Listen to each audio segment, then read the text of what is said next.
140 கோடி மக்கள் தொகை, இன்னொரு பக்கம் 10 கோடி கூட மக்கள் தொகை இல்லாத ஒரு நாடு இந்தியா செய்ய முடியாத நிறைய காரியங்களை செஞ்சுட்டு இருக்கு அப்படின்னும் விஸ்வகுரு, விக்சித் 2047 போன்ற திட்டங்கள் தேசிய ஊடகங்களால் மட்டும்தான் பெருசாக பேசப்படுது ஒழிய சர்வதேச அளவில் இதெல்லாம் ரொம்பவும் கீழ்மட்டத்தில் பார்க்குறாங்க அப்படிங்கிற மாதிரியும் ஒரு முக்கியமான ஆர்டிக்கிள் ஒன்று எழுதப்பட்டிருக்கு. அதில் என்ன பேசியிருக்காங்க அப்படின்னா, இந்தியாவையும் ஈரானையும் ஒப்பிட்டு பேசியிருக்கிறாங்க.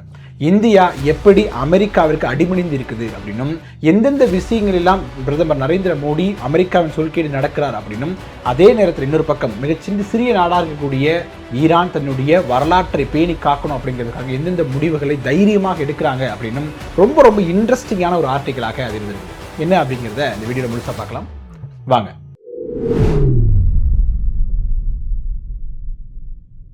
வணக்கம் மக்களே, நான் உங்கள் மது, கோப்பாசையிலிருந்து. இந்த ஆர்டிக்கல் தொடங்கும் போதே முக்கியமான ஒரு விஷயத்தை தொடங்குறாங்க. என்ன தொடங்குறாங்க அப்படின்னா, ஒரு நாட்டினுடைய ராணுவ பலமாக இருந்தாலும் சரி, அரசியல் பலமாக இருந்தாலும் சரி, அது அந்த நாட்டினுடைய மக்கள் தொகை அடிப்படையாக வச்சு தான் இருக்கும் அப்படின்னு சொல்றாங்க. அப்படி பார்த்தா உலகிலேயே மிக ரொம்ப வலிமையான ராணுவத்தை, அரசியல் பலம் கொண்ட நாடாக இந்தியா தான் இருந்திருக்க வேண்டும். அப்படி ஏன் அப்படின்னா 140 கோடி மக்கள் தொகை கொண்ட நாடாக இந்தியா இருக்கு. ஆனா இந்தியாவினுடைய ராணுவ பலம் சரி, அரசியல் பலம் ரெண்டையும் ஈரானோடு ஒப்பிடும்போது கூட நாம் அந்த அளவுக்கு வலிமையாக இல்லை அப்படிங்கிற மாதிரி ஆர்டிக்கல் தொடங்குது. அதாவது 140 கோடி மக்கள் தொகை நம்ம இந்தியாவில் இருக்கு. ஆனா ஈரானை பொறுத்த வரைக்கும் 9.8 கோடி, அதாவது 10 கோடி கூட மக்கள் தொகை இல்லை. அப்படிங்கும்போது எப்படி அவர்களால் ஒரு மிகப்பெரிய வல்லரசு அப்படின்னு தன்னை சொல்லிக் கொள்ளக்கூடிய அமெரிக்காவை இவ்வளவு துணிவோடு எதிர்க்க முடியுது? அதாவது அதோடைய உச்சபட்ச தலைவராக இருக்கக்கூடியவர் ஒரே நாளில் போர்களோட முதல் நாளிலேயே கொல்லப்பட்டதுக்கு பிறகு அவ்வளவுதான் ஈரான் சரணடைஞ்சிருவாங்க அப்படின்னு எதிர்பார்க்கப்பட்ட நிலையில் இதுவரைக்கும் ஈரானால் சரணடைய வைக்க முடியல அமெரிக்காவால். தொடர்ந்து போர் அப்படிங்கிறது நீடிச்சுட்டே இருக்குது. அது இன்னொரு பக்கம் பார்த்தோம் அப்படின்னா, இந்தியா ரஷ்யாவிடம் ஆயில் வாங்கணும் அப்படின்னு அமெரிக்கா சொன்னா இந்தியா ஆயிலை வாங்குறாங்க. ஆயில் வாங்கக்கூடாது, இதுக்கப்புறம் நீங்க இந்த ஒரு மாத காலம் உங்களுக்கு இது முடிஞ்சிருச்சு, நீங்க வாங்கக்கூடாது அப்படின்னு சொன்னா வாங்காம இருக்கிறாங்க. ஏன்? 9.8 கோடி மக்கள் தொகை இருக்கக்கூடிய ஈரானுக்கு இருக்கக்கூடிய அந்த வலிமையும் மன வலிமை இந்தியாவிடம் ஏன் இல்லை அப்படிங்கிற மிகப்பெரிய ஒரு கேள்வி இந்த ஆர்டிக்கல் முன்வைக்குது. இப்ப என்னதான் யுஎஸ்ஏக்கும் ஈரானுக்கும் இடையில போர் அப்படின்னு முக்கியமா நம்ம எடுத்து வச்சாலும் கூட, பின்னாடி இருந்து இருக்கக்கூடிய இடத்துல இஸ்ரேல் தான் இருக்கு அப்படின்னும், இஸ்ரேல் மற்றும் இந்தியாவினுடைய அந்த புதிய கூட்டாளி நாடாக இஸ்ரேலும் இந்தியாவும் பார்க்க தொடங்கி இருக்கிறாங்க அப்படின்னு சொல்லப்படுது. இது முக்கியமான காரணம் என்ன அப்படின்னா, அமெரிக்காவினுடைய முக்கியமாக இருக்கக்கூடிய அமைப்புகள் எல்லாத்திலுமே இஸ்ரேலுடைய ஆதிக்கம் தான் அதிகமாக இருக்குது. அதாவது முடிவெடுக்கக்கூடிய இடத்துல டொனால்ட் ட்ரம்ப் இருந்தாலும் அந்த முடிவை என்ன முடிவாக இருக்க வேண்டும் அப்படின்னு முடிவெடுக்கக்கூடிய இடத்துல இஸ்ரேலியர்கள் தான் இருக்கிறாங்க. உயர்ந்த அதிகாரிகளாகவும் சரி, உச்சபட்ச ஆலோசகர்கள் போன்ற முக்கிய பொறுப்புகள் எல்லாமே இஸ்ரேலியர்களாக இருக்கிறாங்க. இஸ்ரேல் என்ன நினைக்குதோ அந்த முடிவை அமெரிக்காவின் வாயிலாக உலகத்தை கேட்க வைக்கிறாங்க அப்படிங்கிற மாதிரியான பேச்சு அடிபடுது அப்படின்னும், அதே நேரத்தில் ஐநாவிலும் சரி மற்ற அமைப்புகளிலும் சரி இந்தியா இஸ்ரேலுக்கு எதிராக ஒரு சின்ன கருத்தை கூட சொல்லக்கூடாது அப்படிங்கிறது மிகவும் கருத்தோட தெளிவோட காய்கள் நகர்த்திட்டு இருக்கிறாங்க அப்படின்னு சொல்லப்படுது. ஸோ இஸ்ரேல் போன்ற நாட்டோட வெளியுறவு கொள்கை அப்படிங்கிறது மிக தெளிவாக இருக்க வேண்டும் அப்படிங்கிற நோக்கி தான் காய்கள் நகர்த்ததை ஒழிய, இந்தியாவினுடைய பாரம்பரியம் அப்படின்னு ஒன்று இருக்கு இல்லையா, யார் வலிமை குன்று எடுத்திருப்பாங்க ஒரு பக்கம் நிற்பாங்க. இதற்கு முன்பாக பல்வேறு தலைவர்கள், நேருவாக இருக்கட்டும், இந்திரா காந்தி போன்றவர்கள் என்ன பண்ணியிருக்காங்க, இது போன்ற ஒரு உலகத்தில் மிகப்பெரிய ஒரு போர்ச்சூழல் இருக்கும்போது இந்த அளவுக்கு இந்தியா பொருளாதாரத்தில் முன்னேறி இல்லாத அந்த காலத்திலும் கூட தங்களுடைய கருத்தை ஆடித்தரமாக வெளியே சொல்லுவாங்க. ஆனால் இந்த போர், ஈரான் போரை பொறுத்த வரைக்கும் இந்தியா தனது கருத்தை வெளிப்படையாக சொல்ல, யாருக்கு ஆதரவு யாருக்கு எதிர்ப்பு, இது பண்ணக்கூடாது பண்ணலாம் அப்படிங்கிற எந்த ஒரு கருத்தையுமே உலகின் மிகப்பெரிய ஜனநாயக நாடாக இருக்கக்கூடிய இந்தியா சொல்லல அப்படிங்கிற மாதிரியான அந்த ஆர்டிக்கல் மிக முக்கியமான பாயிண்டா குறிப்பிடுறாங்க. இந்த ஆர்டிக்கலுடைய அடுத்த பகுதி என்ன பேசுது அப்படின்னா, அந்த பாரம்பரியத்தை ஈரான் தொடர்ந்து கடைபிடிச்சிட்டு இருக்காங்க, இந்தியா கைவிட்டுட்டாங்க அப்படின்னும், இந்தியாவினுடைய மிகப்பெரிய டாப் பில்லியனர்கள் இந்தியாவை மிகப்பெரிய வல்லரசு நாடாக மாற்ற போறோம் அப்படின்னு சொல்றாங்க. ஆனால் எல்லாமே டாலரில் தான் அவங்க வர்த்தகம் பண்ணுறாங்க. அதாவது டாலரில் எந்த அளவுக்கு வர்த்தகம் அதிகமாக நடக்குதோ அந்த அளவுக்கு டாலரினுடைய மதிப்பு உயரும், மதிப்பு அதிகரிச்சுட்டு போகும். டாலருக்கு நிகரான இந்திய ரூபாயின் மதிப்பு தொடர்ந்து சரிவை நோக்கி வந்துட்டு இருக்கு அப்படின்னு நம்ம பார்க்க முடியுது. இந்த இடத்துல இந்தியாவிலிருந்து ஈரான் முற்றிலுமாக வேறுபடுறாங்க. அவங்க தன்னோட தனித்துவத்தை வெளியிட தயாராக இல்லை. எங்கள்கிட்ட 6000 ஆண்டு கால நாகரிகம் இருக்குது, வரலாறு இருக்குது, அதை நாங்கள் விட்டு கொடுக்க தயாராக இல்லை அப்படின்ட்டு டாலருக்கான அந்த முக்கியத்துவத்தை ஈரான் கொடுக்க மறுக்கிறாங்க.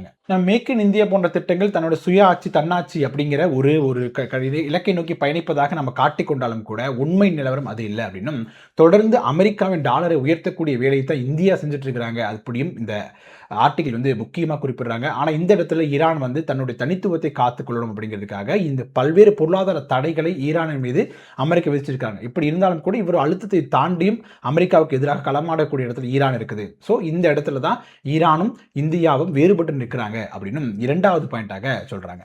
மூன்றாவது விஷயம் என்ன சொல்றாங்க அப்படின்னா, உலகிலேயே அதிகமான மக்கள் தொகை கொண்டிருக்கக்கூடிய இந்தியாவுடைய ராணுவத்தினையும் ஈரானுடைய ராணுவத்தையும் ஒப்பிட்டு பேசுறாங்க. அதாவது டெக்னாலஜி வைஸ் ஈரான் இன்னுமே நம்மளை விட ஒரு 4-5 படிகள் மேலே தான் இருக்கிறாங்க அப்படின்னு சொல்றாங்க. ஏன் அப்படின்னா, இவ்வளவு சிறிய நாடாக இருக்கக்கூடிய ஈரான் தன்னை சுற்றிலும் தனக்கு எதிரிகளாக இருக்கிறாங்க. தன்னுடைய இஸ்லாமிக் கண்ட்ரியாக இருக்கக்கூடிய மற்ற நாடுகளே இவருக்கு எதிராக நிற்கிறாங்க. இஸ்ரேல் இவங்களுக்கு எதிராக நிற்குது. அமெரிக்கா போன்ற வல்லரசு நாடுகளுக்கு எதிராக நிற்குது. அப்படி இருந்தாலும் கூட இத்தனை நாட்களாக இந்த போரை வந்து கட்டுப்பாட்டுக்குள் வச்சு கொண்டு போயிட்டு இருக்கிறாங்க அப்படிங்கிற மிக முக்கியமான ஒரு டாபிக் எடுத்து பேசுறாங்க. முக்கியமாக ஹார்முஸ் அப்படிங்கிற ஒரு மிகப்பெரிய ஒரு ஆயுதமாக அதை பார்க்குறாங்க ஈரான் அப்படிங்கிறது. அதாவது ஹார்முஸ் நீர்முனை அப்படிங்கிறது சர்வதேச அளவில் எண்ணெய் வந்து பரிவர்த்தனையில் மிக முக்கிய பங்கு வகிக்கக்கூடிய ஒரு இதாக இருக்குது. ஸோ அதை வந்து ஈரான் தன் கட்டுப்பாட்டில் வச்சிருக்காங்க அப்படிங்கும்போது அதுவும் ராணுவ கட்டுப்பாட்டில் வச்சிருக்காங்க அப்படிங்கிறது மிக முக்கியமானதாக பேசப்படுது. ஏன்னா இப்போ அமெரிக்கா வந்து என்ன பண்ணாங்க, மற்ற நாடுகள்கிட்ட வந்து அழைப்பும் கொடுத்தாங்க. என்ன கொடுத்தாங்க அப்படின்னா, அதாவது ஹார்முஸ் நீர்முனை கைப்பற்றணும், அப்போதான் வந்து நமக்கு எண்ணெய் பிரச்சனை இருக்காது, அதனால எங்களை எல்லாம் ஒன்றிணைந்து வாங்க அப்படின்னு அமெரிக்கா அனுப்பி விடுத்தும் கூட மற்ற அனைத்து நாடுகளும் என்ன பண்ணாங்க, நிராகரிச்சாங்க அப்படின்னு நம்ம பார்க்க முடியுது. ஸோ அதன் மூலம் அந்த ஹார்முஸ்ல ராணுவ கட்டுப்பாடு ஈரான் எவ்வளவு வச்சிருக்கிறாங்க அப்படின்னு நம்மளால பார்க்க முடியுது. அதே நேரத்தில் அணு ஆயுதமாக இருக்கட்டும், அது பல்வேறு விதமான ஆயுதங்களாக இருக்கட்டும், வானூர்தி தாக்குதல்கள் போன்றவற்றில் சிறப்பாக இருக்கக்கூடிய நாடு இஸ்ரேலாக இருக்கிறது. பல்வேறு தொழில்நுட்பங்களை அவங்க பயன்படுத்திட்டு இருக்காங்க. அப்படி இருக்கும்போது அதை எதிர்த்து சண்டையிடக்கூடிய இடத்துல ஈரான் தன்னை நிலைநிறுத்தி வச்சிருக்கிறாங்க அப்படிங்கும்போதும் அவங்களுடைய ராணுவ வலிமை அப்படிங்கிறது மிக மிக மிக அதிகமாக இருந்திருக்குது. அதாவது எதிர்த்து தாக்குறாங்க அப்படிங்கிறத தாண்டி தன் மீது வரக்கூடிய தாக்குதலுக்கு தக்க பதிலடி கொடுக்கக்கூடிய இடத்துல ஈரான் இருக்கிறாங்க அப்படின்னு நம்மளால பார்க்க முடியுது. ஆர்த்தர் இந்த இடத்துல ஒரு முக்கியமான ஒரு விஷயத்த பேசுறாரு. என்ன சொல்றாரு அப்படின்னா, இந்தியா வந்து அமெரிக்கா எதிர்த்து பேசுறதுக்கு முக்கியமான காரணம் என்ன அப்படின்னா, இந்திய வம்சாவளியினர் அங்கே போய் தங்கி மிகப்பெரிய மில்லியனராக இருக்கிறாங்க. அவங்க ஊடக விவாதங்களிலும் சரி பல்வேறு தரப்பிலும் சரி தன்னோட கருத்துக்களை சொல்லும்போது என்ன பண்றாங்க அப்படின்னா, அமெரிக்காவினுடைய ஏகாதிபத்தியத்தை ஆதரித்து பேசுறாங்க.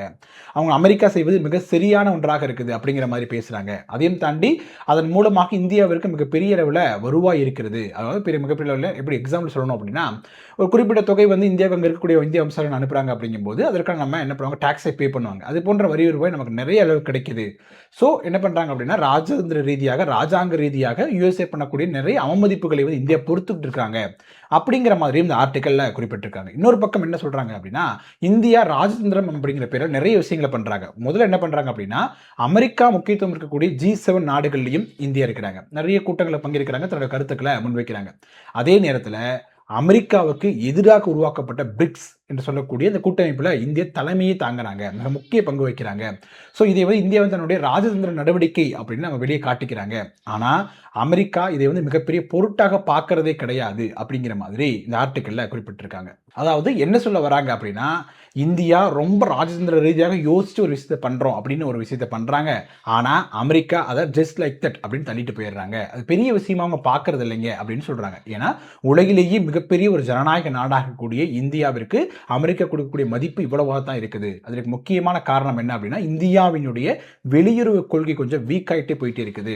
இதுக்கு முன்பு இருந்தவர்கள் இந்த பொருளாதார ரீதியாக பின்தங்கி இருந்தப்போ கூட இந்தியாவினுடைய வெளியுறவு கொள்கை அப்படிங்கிற வேறு மாதிரியாக இருந்தது.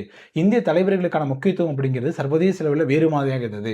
ஆனால் இப்போ வந்து அது வந்து முற்றிலுமாக மாறி போயிருக்கு அப்படின்னும், அதையும் தாண்டி இஸ்ரேல் மற்றும் அமெரிக்காவினுடைய கட்டுப்பாட்டில் இருப்பது இந்தியா அப்படிங்கிற மாதிரியாகவும் அந்த ஆர்டிக்கல்ல குறிப்பிடப்பட்டிருக்குது. ஸோ இந்த ஆர்டிக்கல் முழுவதுமாக நம்ம சொல்லக்கூடிய செய்தி என்ன அப்படின்னா, சர்வதேச அரசியல் அப்படிங்கிறது வெறும் வாய்ச்சபடாலோ இல்லை சமூக ஊடகங்களில் பண்ணக்கூடிய இந்த PR ஒர்க் மட்டும் கிடையாது. அதையும் தாண்டி வெளியுறவு கொள்கை சார்ந்து மக்கள் நலம் சார்ந்து என்ன அரசு செய்ய போறாங்க அப்படிங்கிறதும், அதே நேரத்தில் ஈரான் மற்றும் இந்தியாவோடு ஒப்பிட்டு பார்க்கணும் அப்படின்னா, ஈரான் என்ன பண்றாங்க அப்படின்னா, தன்னுடைய பாரம்பரியத்தையும் நாகரிகத்தையும் தன்னுடைய வழித்தோன்றல் அப்படியே பின்பற்றி துணிச்சலாக அமெரிக்கா எதிர்த்து நிற்கிறாங்க. அதே பக்கம் இன்னொரு பக்கம் இந்தியா என்ன பண்றாங்க அப்படின்னா, இந்த டாலருக்கு நிகரான இந்திய ரூபாயின் மதிப்பை காத்துக்கொள்ள வேண்டும். அதே நேரம் டாலரில் தான் மிகப்பெரிய வர்த்தகத்தை வந்து இந்தியா பண்றாங்க அப்படிங்கும் போதும் தங்கம் அந்த ஃபேக்டர்ஸை வந்து மனதில் வைத்து அந்த இணக்கமான சூழலை பண்றாங்க. இது வந்து இந்தியா தன்னை வந்து ராஜதந்திர நடவடிக்கை அப்படின்னு தன் அரசு வாதாடுகிறது அப்படின்னு இந்த ஆர்டிக்கல்ல சொல்லி முடிக்கிறாங்க.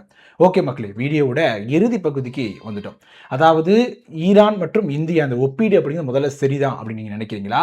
ஈரான் தொடர்ந்து அமெரிக்கா எதிர்த்துட்டே இருக்கிறாங்க. அதற்கு ஹார்முஸ் அப்படிங்கிற ஒரு துருப்புச் சீட்டை வந்து கையில் வச்சுட்டு இருக்காங்க. இந்தியாவிற்கு அது போன்றதும் இல்லை அப்படிங்கிறதா இந்தியா பணிஞ்சு போறதுக்கு காரணமாக இருக்குதா? இல்லை அதையும் தாண்டி 140 கோடி மக்கள் அப்படிங்கிறது உலகிலேயே மிகப்பெரிய மார்க்கெட்டாக இந்தியா இருக்குது. ஸோ அதை கையில் வச்சுக்கிட்டு இந்தியா மிகப்பெரிய ஒரு பொலிட்டிக்கல் கேமை உலக விளையாட முடியும் அப்படின்னு நீங்கள் நினைக்கிறீங்களா? உங்களோட கருத்துக்கள் என்ன அப்படிங்கிறத கமெண்ட் செக்ஷன் சொல்லுங்கள். வீடியோ பிடிச்சிருந்துச்சு அப்படின்னா லைக் பண்ணுங்கள், ஷேர் பண்ணுங்கள். கோபாஸ் யூடியூப் சேனலை சப்ஸ்கிரைப் பண்ணிக்கோங்க. தொடர்ந்து பேசுவோம். நன்றி.